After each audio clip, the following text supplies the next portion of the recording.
Welcome to the Genius Factory. Enjoy the video.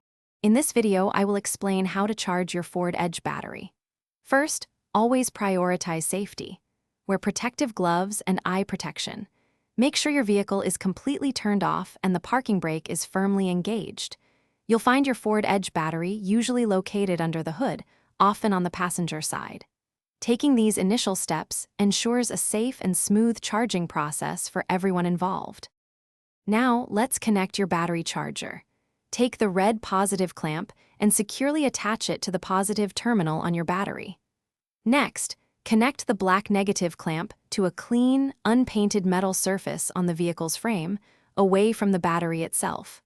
Always double-check that all your connections are tight and secure before proceeding to the next step. With your connections secure, it's time to begin charging. Set your battery charger to the correct voltage, which is typically 12 volts for most car batteries. Allow the battery to charge for several hours. A full charge usually takes between 4 and 8 hours. Many modern chargers also feature an automatic shut-off, indicating when your battery is completely charged and ready to go. Once your battery is fully charged, it's time to disconnect. Always remove the black negative clamp first, followed by the red positive clamp. Carefully replace any battery covers or hold-downs you might have removed earlier.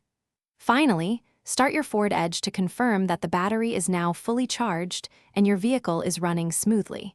You've successfully charged your battery. Thanks for watching. If you found this helpful, don't forget to like and subscribe.